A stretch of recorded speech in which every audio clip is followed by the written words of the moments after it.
According to the insurance guys, an average joker like me can expect to show up on the census for about 66 years before he shuffles off the old mortal coil. However, an old buddy of mine who knows about these things says that in the case of certain unfortunate citizens, the statistics are not valid. And then he proceeds to produce a fresh corpse to prove it.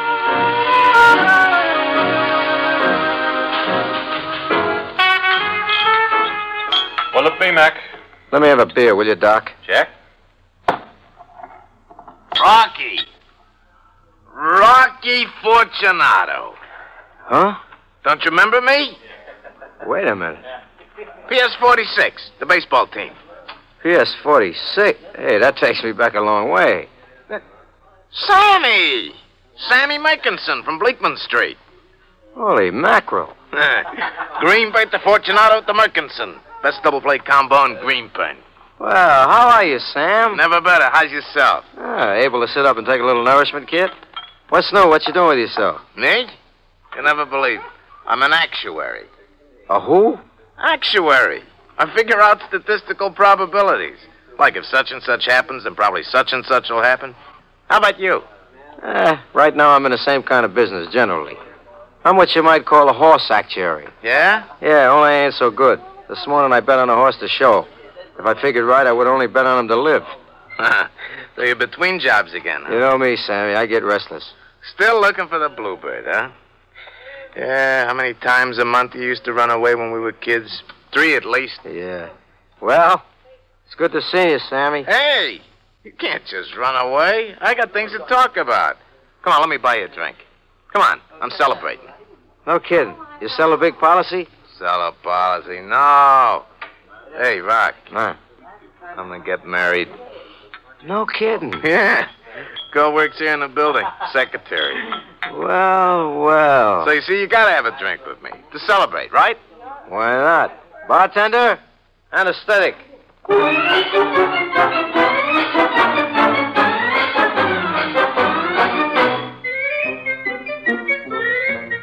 45 minutes and 90 proof later, Sam and I are just entering the 3rd grade at PS-46, and we got about 6 more years to relive. And by this time, my lips are beginning to get numb, and the same waitress who looked like Marjorie Main half an hour ago is now beginning to take on proportions like Marilyn DiMaggio. Rocky, pal. Yeah, you're the salt of the earth. Rock, another drink. Well, if it ain't the old A&P gypsy himself. Hiya, Rock. Sergeant, didn't your mother tell you ought to stay out of places like this? Rocky, we were very poor when I was a boy. I couldn't afford a mother. That's just what I thought. Sergeant Hamilton J. Finger, meet my old buddy boy, Sammy Murkinson. Our pleasure. You two boys look like you didn't just arrive. Ain't it the truth? I was just walking along, minding my own business, when this sneak here pulls a bar on me. What could I do? You're a detective? Homicide. Hey, have one with us, Sarge? Never touch it on duty. He's on duty. What a soft touch, huh? There's a murder being committed every minute in this country. So why ain't you out arresting somebody? Listen to him. I'm a taxpayer. You're wasting my money. Go find a murderer. They ain't so easy to come by. Ain't so easy with a murder every minute. Rock here and me, we could go out and find one just like that. Well, if you see anybody, you let me know, huh? So long, fellas. Take it easy. See you around, Sarge. Yeah. Yeah, he's a nice fella. He's stupid, but he's nice. He's a good cop, too. Nice. He's a bum. Careful, Sammy. This man's a friend of mine. I repeat, as a detective, he's a bum. What makes you say? There's probably murderers right in this room. What makes you say? Figures. Why? Why? Oh, Rock, you ever heard of the law of probabilities? They got a law about that, too? That's my business. Yeah. Actuary. I'm telling you, it figures that there's a corpse around, and if there's a corpse, ipso facto. I'll take your word. That's more like it. Go on. Let's go. Go where? Find the murderer. Wait a minute. Well, you got something better to do? Nah, I guess not. Okay, pal. Come on, let's go find us a murderer. I haven't finished my drink yet. That don't matter. We'll case this place first, right? Right.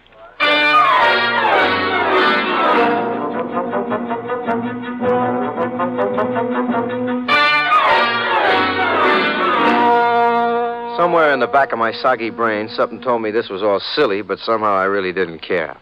So we spent the next 10 minutes standing at the bar looking for suspects. What's wrong?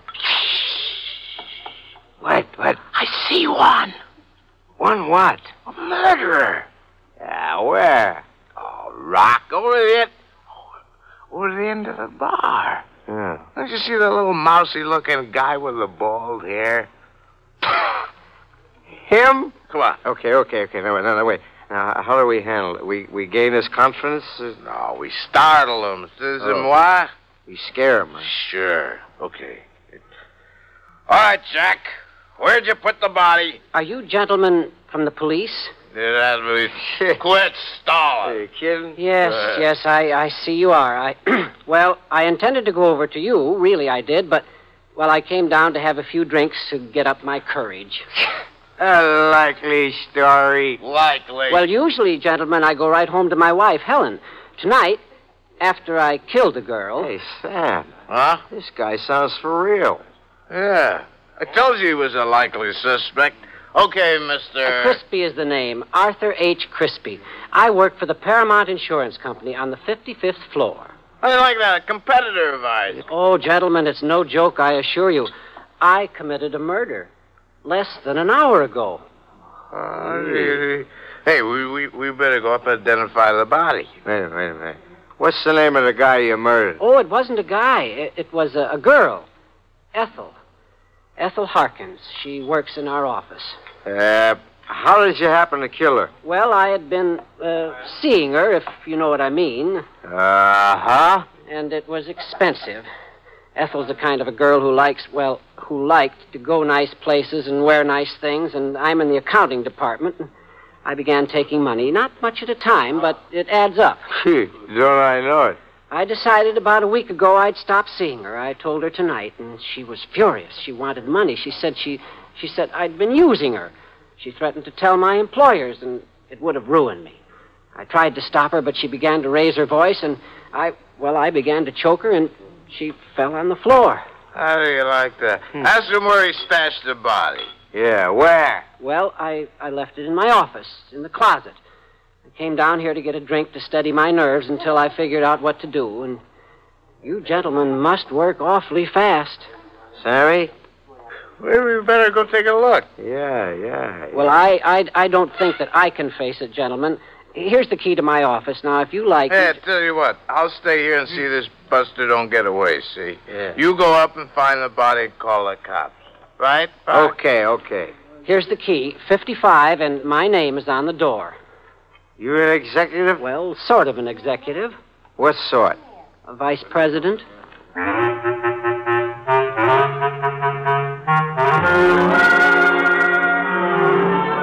I stumble to the elevators and climb into an empty one. A smart aleck cat in a monkey jacket gives me a smart aleck look, and we begin negotiations for the 55th floor.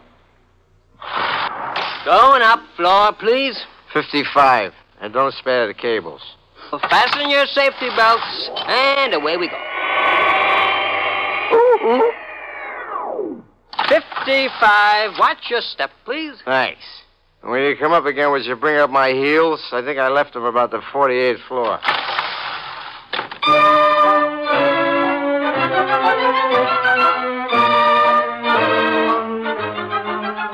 I use Arthur Crispy's key to let myself into the offices of the Paramount Insurance Company and stumble my way past a row of doors till I come to one marked Arthur H. Crispy. Underneath it in gold letters, it says Vice President. The door ain't locked, so I turn the knob, slip in, and turn on the light. Well.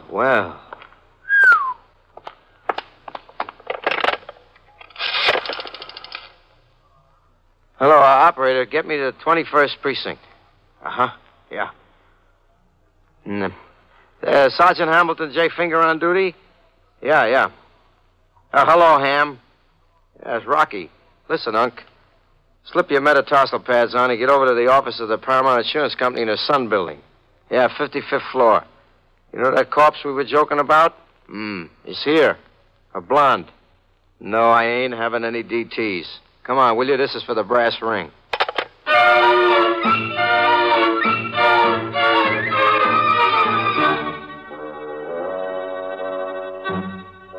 off the phone and start to turn around just in time for whoever sneaked in behind me to lower the 6 o'clock boom. I feel the thud. Oh! And somebody pulls the blackout curtains inside my brain. Wow. Come on, take it easy, Rocky. Take it easy. Oh. Come on. Oh, hello, Sarge. Is he all right? Okay, what happened? What happened? I came up and I saw the body of the blonde on the floor, and somebody belted me just as I... The body. Where is it? That's just what I was going to ask you. It was right there on the floor, honest, Sarge. So were you. From what Mr. Merkinson tells me, you and Mr. Crispy here and him had all a real ball down in that bar. Now, look, if you're trying to tell me there wasn't any such corpse... But there was, I tell you. I strangled her with my own hands. Oh, sure. Listen, Wait a minute, there's somebody coming. All right, now you just shut up till we find out who it is.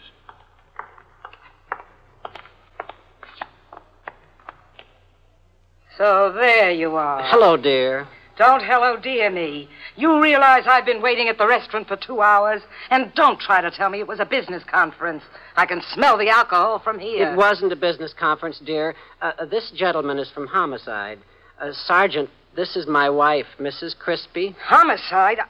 Oh, no. Arthur, you haven't been telling them that story about the corpse My again. dear. What's this?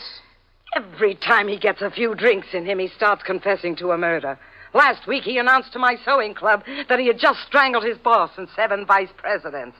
Fortunately, everyone thought it was funny. Helen, you're just making this up. You don't know what happened. Well, if everybody is sobered up a little now, I'll be running along. But I killed her. And I saw the body. Well, statistically, it figures. The law of probability. The law of probability says I will probably throw the whole slew of you into the clink if you get me out on any more wild turkey hunts. How do I get out of here? Well, you can take the executive car. Just turn to your left. Thanks. I'll join you. Me too. I think I need one, too. Arthur? But I'll skip it this time.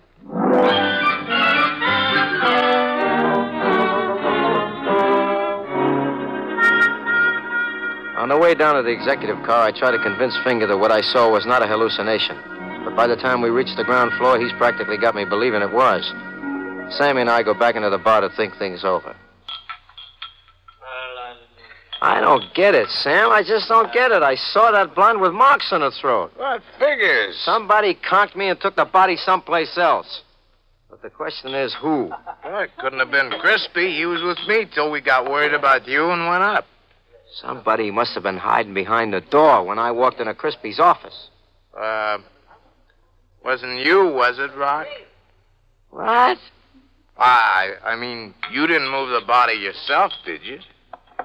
What makes you think so? Well, look, kid, that ain't ketchup on your sleeve, and we ain't been eating raspberries, so it must be blood. Huh? Holy mackerel, how did that get there? From moving the body, maybe? Don't be ridiculous. Excuse me a minute, Sam. Where you going? Wash the stain off in the washer. I'll be right back.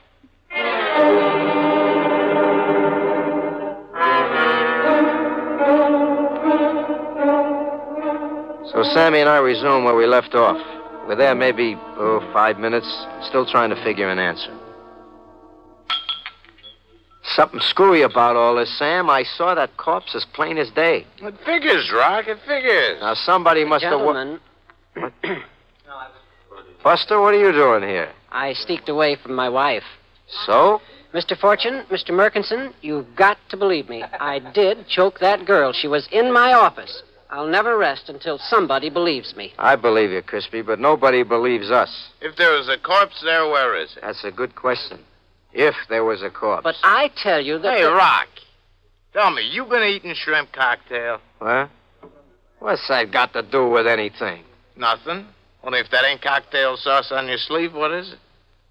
Hey, now, how did that stuff get there? Well, you better wash it off before it stains. Yeah. Yeah, I better do that.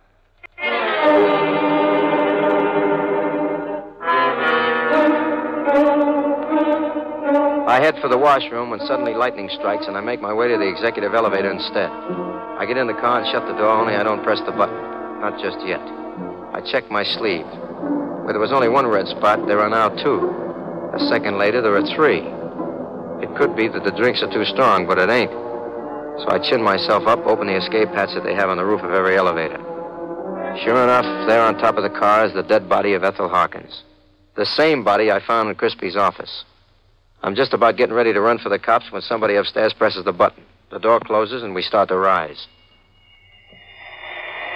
Honey, I don't know about you, but I'm getting off at the first stop. Pardon me, this is where... Well, if it isn't Mrs. Crispy. I'm looking for Arthur. What's that?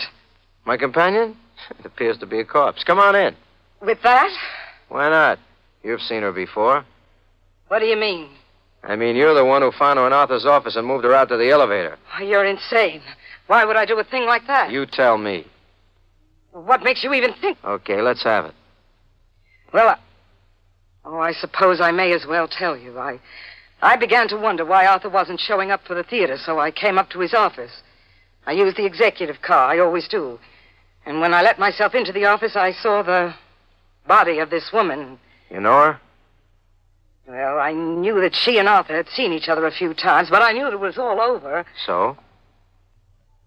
While I was trying to decide what to do, you came in and called the police.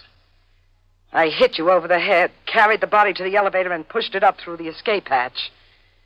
Then I left her and... Well, I pretended to come back when everyone was together. That the whole truth and nothing but? The whole truth and nothing but. It was crazy, I guess. Well, I know that Arthur isn't a bad man. She was trying to blackmail him and... All right, lady. We better just leave this body here and call the cops. Poor Arthur. He's always been so gentle, Look, you go into the office and phone the police. I'll go down and break the news to your husband.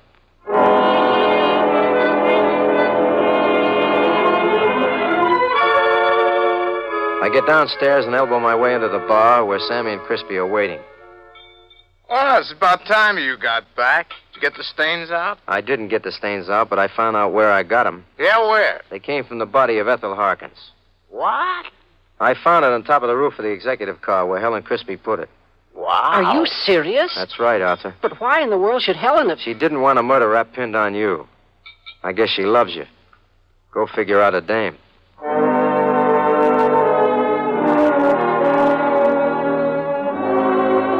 "20 minutes later, Sergeant Finger comes down to the bar to make the pinch. The three of us are sitting around the table like it was a wake when Sergeant Finger ankles in. Okay, fellas, the party's over. You been upstairs? I've been. Lieutenant's up there now with a woman. You saw the body? I saw the body. I'll sign a full confession. Before we get to that, just how did you two characters get involved with this whole thing? Funniest thing you ever heard of, Sarge. We're having a few drinks. And after you dropped in, and Sammy's a statistician, he says. It figures in a building this size there's got to be a murderer. So we begin looking for suspects, see? Sammy takes one look at this guy here, and bingo, that's the guy, he says. So we walk over, like a gag. And Sammy says, "Where did you stash the body, pal?" He almost goes to pieces and tells us. "It's up in my office," he tells us. So far, it's a joke. But then I see this guy's serious. How do you like that for coincidence, huh? Yeah, it's pretty coincidental. You just pulled it right out of the hat, huh, Sammy? Yeah, figures, that's all. You think so? Well, it was a long shot, I admit, but it worked. First guy we tapped just stabbed his lady friend. That's amazing, all right. Well, Arthur? Wait a minute. Huh? Say, Arthur, you said before that you choked her to death, right? Yes, she threatened to tell the president of the company, and I grabbed her throat and choked her. And then I ran out of the office and came down here. That's very interesting, because the body we found was stabbed with a paper knife from your desk. What's going on in that little mind, Fortune? I'm just trying to figure, Sarge. A corpse don't bleed, right? Right. So if Arthur Crispy choked her and somebody stabbed her body, it wouldn't bleed. What's this got to do with that? My sleeve is covered with blood. Helen Crispy had it on her sleeve, too. Arthur, you're sure you didn't stab her? I choked her. So then how come Sammy knew here she was stabbed?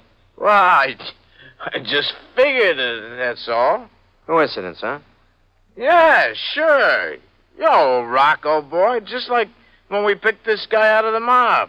Just like when you picked him. Hey. Oh, now you're nuts. When coincidence gets to be too coincidental, it ain't a coincidence. You follow me, Sammy? What? You said pick the least likely suspect. Okay, that's you. Oh, Rock. You're drunk. I was drunk. I'm sober now. Maybe we better do a little checking on you. Maybe we better find out if you had anything to do with the murdered woman, huh? Well, that won't be necessary. I'll tell you. Okay, talk. She was my fiancée. She was my fiancée, Rock. We were engaged to be married, I thought. What? Keep going. I found out she was seeing this other guy. She was seeing lots of other men. One of them, a man she'd been blackmailing, came to me. This afternoon, I followed her up to Mr. Crispy's office. I listened outside the door and heard them arguing. I heard a sound like a struggle, and Mr. Crispy come out looking like a ghost. You went in? Yeah, she was on the floor. He choked her. When she began to come out of it, I questioned her about the blackmail. She admitted it. She told me she planned to work the same racket on me. Nice kid. So, I don't know. I lost my head. I grabbed a paper knife and I stabbed her. Then I locked the door and I came down to the bar and I started drinking. That's where I came in. I figured I'd be safe if I could pin the murder on Mr. Crispy. So, I just made up the business about the statistics. You willing to sign a statement? Yeah, I would be willing. Except that right now I have other plans. Look out! Grab him! Grab him!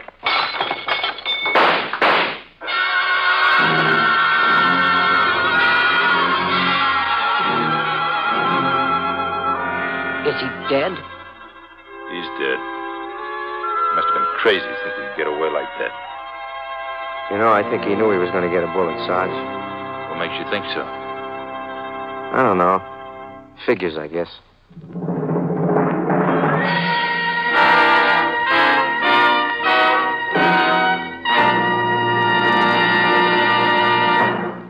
NBC has presented Frank Sinatra as that footloose and fancy-free young gentleman, Rocky Fortune. Others in tonight's cast include Paul Frees, Barney Phillips, Jack Nestle, George Perone, and Ida Reese Marin.